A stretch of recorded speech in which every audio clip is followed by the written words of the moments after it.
we know we better than the shit we put on that field today. Like, all around, offense, defense, special teams, we know we way better than that. Everybody know we better than that, but y'all know how the outside gets. They gon', the Rams ain't gonna be what they want, man.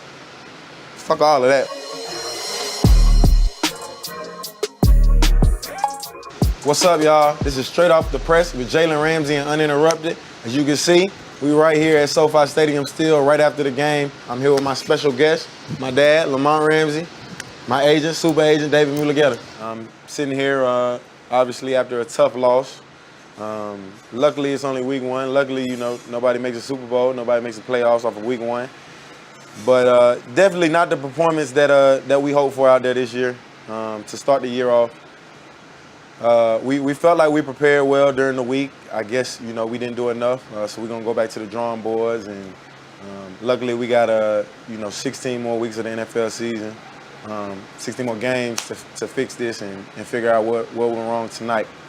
So usually, you know, what I do after games, whether it was a win or a loss like tonight, it's two people who I talk to after every single game. And I talk to these two people just because two people who are really the closest to me, very knowledgeable about football and the game. And they watch all my games and specifically probably watch me when I'm out there instead of actually watching the full play or the full game. So those two people are my dad, Lamont Ramsey, and my agent, David Mulugeta. Like usually I'll call one of them up or they might beat me to the punch. They might call me and immediately we'll talk about obviously whether it was a good game or not.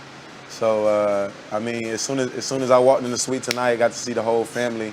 Obviously, got to see my daughters, and then once they cleared it and got it out of here, we kind of all sat over there on the couch and we looked at each other, and it was really only one phrase to say, and that was like, we got our ass beat. I mean, plain and simple, we got our ass beat. We didn't put on the performance that we wish we would have put on, but it's all right, you know. One game don't define the team. One game don't define any individual. We know we got a lot of talent on the team. We got a lot of stardom. We got a lot of people who have played well in the league for years and years and years.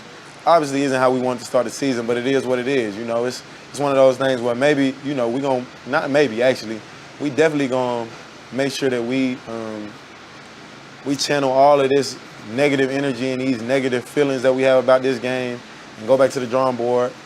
Go back to the film room, go back to the practice field, and prepare the right way for next week. And then we're just going to take it week by week, and hopefully we'll end up back in the Super Bowl where we know we can be and where we know we feel we belong as a team. So, I mean, I'll start off with my dad. I came up here and we was talking, and like I said, obviously, the first phrase we came up with was like, yo, we got our ass beat. It is what it is. You know, what we gonna do about it? Let's talk about it. How did you play today? How you feel the team plays today? And he was right on the same page with me. Honestly, he was like, yeah, y'all got your ass beat. It is what it is. And I ain't gonna talk too much for him. I'm gonna let him talk. But I mean, what did you see out there today? I felt like they wanted it a little bit more than you guys wanted it. This was a bigger game for them than it felt like it was for you guys. You're the champions, so you're gonna get everybody's best punch.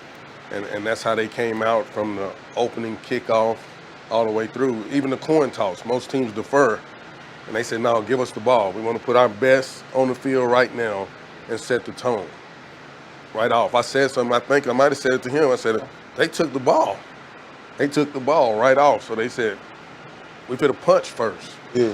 So. And what he's saying, really, when teams do that, that's like teams saying, like, yeah, we want all the smoke. It is. When teams do that, they like, nah, yeah, we want our superstars out there. Y'all think y'all got them superstars over there? We got them superstars over here. Let's put them on the field first and let's see what we can do. Yeah, I mean, I think for them, as he said, this was their Super Bowl, right? You know, they've been getting all the hype this offseason, rightfully so. They have a real good team, a good young quarterback. Picked up your guy, Von Miller, that was here with you guys last year, who played really well tonight. So I think for them, it's kind of like how they're going to measure themselves. Yeah. You guys were the Super Bowl champs. They feel like they're the team that's up and coming, and have the opportunity to be the new Super Bowl champs, if the season goes the way they want. So I think for them, this was kind of like, look, this is how we're going to measure ourselves, and this is going to say a lot about who we are this season. So, I don't think you guys necessarily came out flat, but I think, you guys did just win a Super Bowl, right? So, I think they probably, as Pop said, were a little hungrier than you guys, but I think this is what you guys might have needed, right? To wake you guys up and say, okay, damn, it's a new year. We got to, what happened last year doesn't matter. We raised that trophy last year, but we damn sure ain't going to raise it again if we keep playing like this. So I think, it could be a good thing that the game went the way it did today. We know we better than the shit we put on that field today. Like, all around, offense, defense, special teams, we know we way better than that. Everybody know we better than that, but y'all know how the outside gets. They the Rams ain't going to be what they want, man. Fuck all of that. We ain't thinking about none of that. Yeah. So that's kind of why, like, I ain't gonna say I'm in good spirits because I ain't never in good spirits after I lose. Y'all know how I am. This is by far the best mood you've ever been in after a loss. I'm telling you. You know what I mean? Right. So I'm surprised. After a loss, y'all know I be hot. I don't want to talk to nobody. I don't want to do nothing. But this one just feel different for some reason, a little bit. Like it feel like even when certain plays were happening during the game, I was like, damn, this shit seems fluke. But that's the maturity process. That's me knowing that, like you said earlier, I'm not winning the Super Bowl tonight. I'm not going to make it to the playoffs tonight. But this, like David said, man, if it stings a little bit, you're going to go back and correct it. Yeah. So, and that's the mindset I think you have now is that, okay, I'm pissed off, but I know what to do now. It's different. You won a Super Bowl, right? You didn't go undefeated last year. Yeah. Right? So okay, one game is not going to cost you, unless it's in the playoffs, it's not going to cost you your season. So I think knowing that, going back to, okay, look, this is what we did. We did good. You guys had, 3-4 turnovers today on the defensive side of the ball. 4. So there's obviously some good things that happened. But, hey, this is what we need to correct. And if we do so, shoot, you guys had a couple stretches last year where you guys lost a couple games in a row. Right. So, again, I think for you guys, I think it's that level of maturity, like Pop said, where I know we can bounce back. You know what I mean? We're going to take some lumps. It's the NFL. Everybody's good. There's no sport with greater parity than the NFL. You know what I mean? So, I think you definitely got the right mindset. I think the thing really is, honestly, like we get in the locker room and we looking around, we looking at each other, and everybody, I'm right there with the secondary, and Bobby over there with the linebackers, AD right there with the D-line. On the offensive side, you got Stafford, Coop, A-Rob, Cam. Like, you got pieces everywhere. So we looking around the locker room and we like, yeah, this shit ain't us. That ain't us. Yeah. Like, what we put out on that field tonight, that wasn't us. So I think that's another reason that I'm a little calm, I guess you could say right now, is because it's like we all immediately all in agreement. Like, that shit we did tonight was not us. When you're out there, right, and there's a play, obviously we know about it because we talk to you all the time, but there's a play that doesn't go your way. Yeah. Like, what's your reaction? Like, in that one play, you probably, I know it's going to get to you a little bit, with that play where you were, had your eyes in the backfield a little bit, or that's what it looked like, I guess, to most fans, and the ball went over your head and Diggs caught that deep touchdown. Mm-hmm. What are you thinking in that moment? How does that happen? And when you see him catch the ball, what's going through your mind?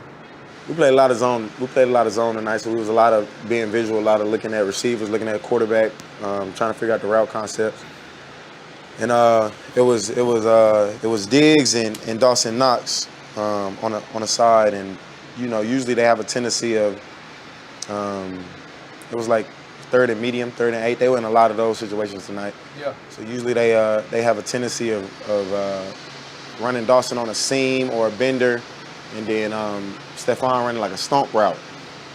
That tendency broke down, but the call we were in was a specific call that is like, yo, if number 2 comes out and they get ready to do the scissors, we can switch.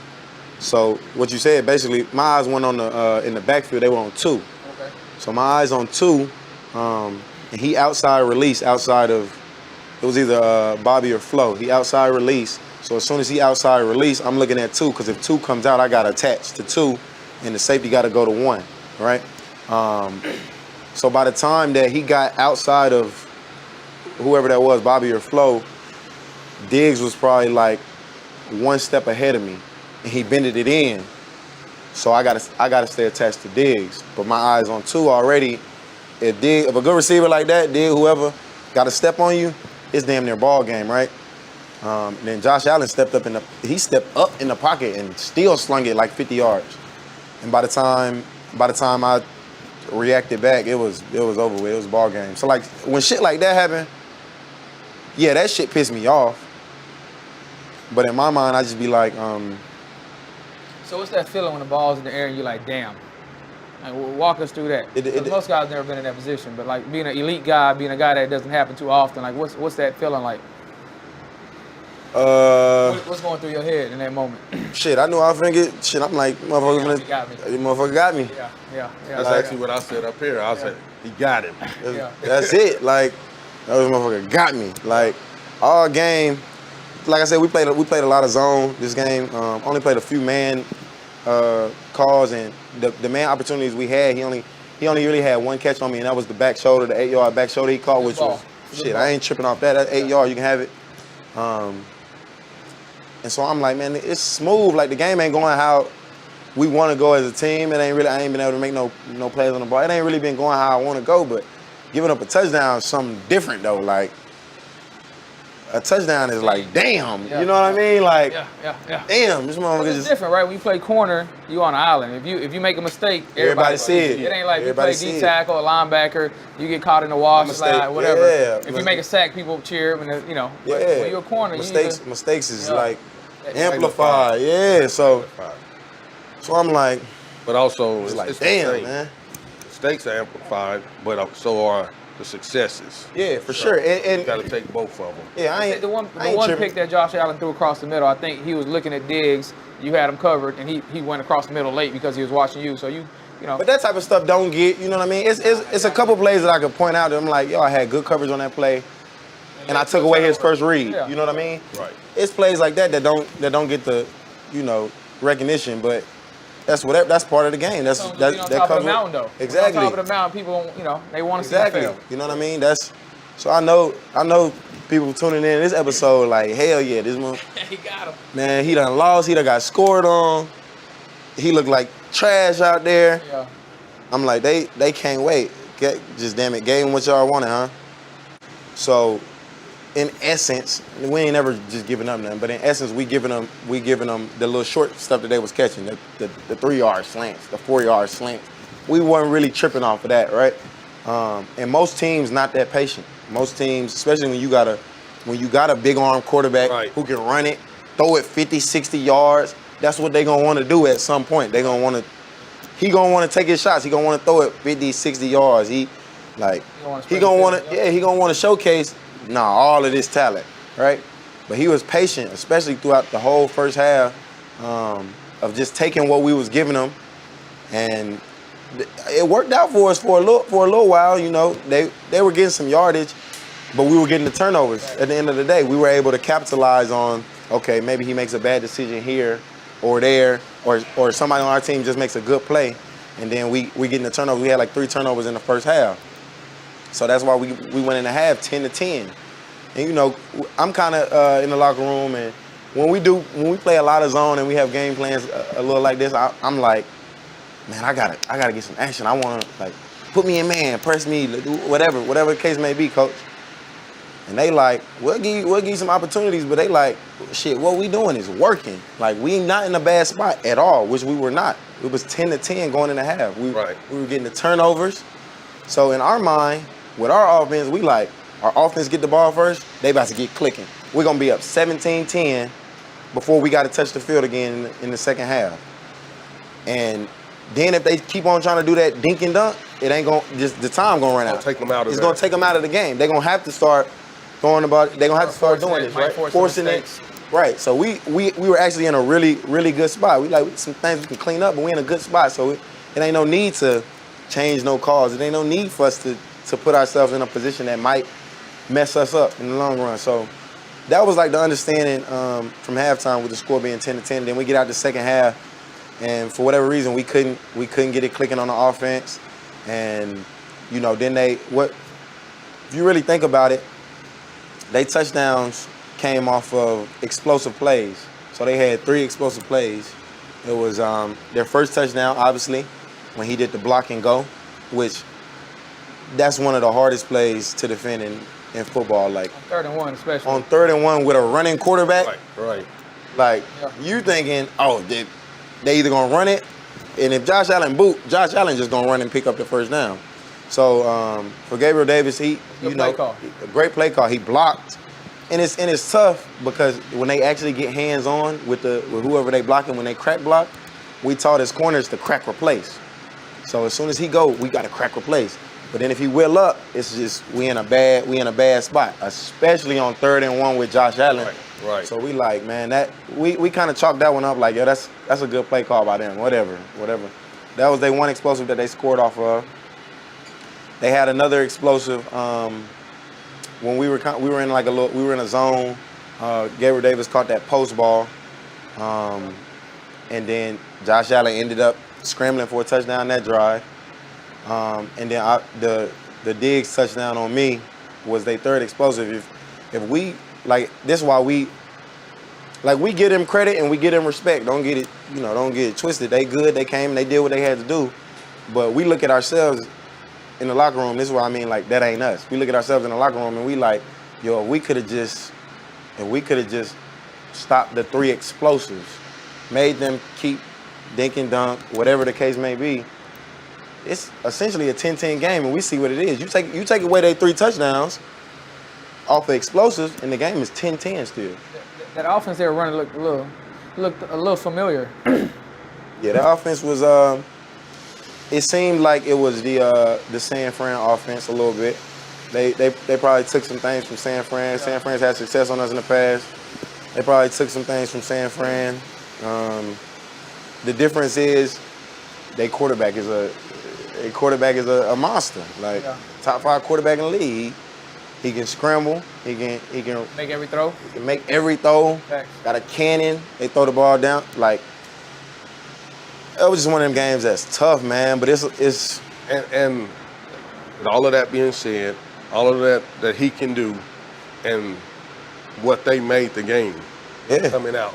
You put all that together, that was just a perfect mixture for them. Storm for them. Come out. Yeah. You guys were in the locker room. I think they watched you guys' celebration. I'm on the other team and I see the celebration. It amps me up to give it to y'all. Sure. Yeah. You know, so they watched the celebration from the Super Bowl last year. Yeah. So that was just like throwing the gasoline on the fire right there. So let's move beyond the bad stuff. So how did you feel about the celebration for the game? You know, how does it feel to be a Super Bowl champ now, coming into a season knowing I've at least accomplished that, the one dream of being a Super Bowl champ? Hey, look, this is what he always do. Every time after the game, we be on the phone and I be talking about, man, this went wrong, man. I'm mad about this. Then he always pivoted to something else. Be like, all right, but what's up with that? Yeah, what's up with something else? I be like, man, I'm gonna talk to you later. Facts. But how does it feel? You're a champ, right? Yeah. But at the same people time, chase their ring their whole career and never get it. Yeah, it's a lot of greats who don't have it. Facts. That's great, but like I got that ambition for other things, for bigger things. Like But at some at point, the same you gotta time, stop and smell the flowers. 100%. You gotta 100%. enjoy that. Y'all always tell me to do that, but it's like y'all know I'm tough on myself. I'm tough on the people around me, and that's because all right, put it this way. Like you said, it's a lot of people who have not won Super Bowls, but it's a lot of teams who have won Super Bowls, right? 50 plus teams who won Super Bowls.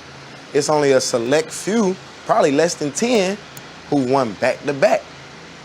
Like when you win a Super Bowl, you forever, you're a Super Bowl champion. You win back-to-back, now it's like, they legendary. You in a whole different company. Yeah. You win back-to-back, that's legendary. Winning back-to-back in any sport, that's tough. Like you look at anywhere, basketball, like you think about the teams who was three-peating, like Jordan, that's crazy to three-peat. The Lakers, And then Kobe, they going back-to-back. Yeah. You know, like that's like Bron being in the finals every single, 8 years, like that type of that's the level of greatness that, in my mind, I'm like, I gotta get to that. Until I get there, till I feel like I'm getting there, I ain't doing enough. So it's like it's about the consistency for me. It's like, I feel what you're saying. I need to stop. I need to realize, like, man, I achieved something great. right? But at the same time, I'm like, I ain't done yet, though. Like, I feel like when I'm done playing, I'll do that. Like, you know how we be talking about, what's I saying? Me and him have a saying, we'll call each other at who knows what time in the morning. Be like, man, you ain't sleep? What you be saying to me? Sleep for rich people, man. Sleep for rich people. I ain't there yet. Yeah. It's just that I got that same mindset when it comes to football. It's like, I ain't there yet. Like, that makes sense. That makes the great ones the great ones. Yeah, when I'm gonna stop grinding is when I know that people, they like, when I get that jacket. You left no doubt. Leave no doubt. Yeah.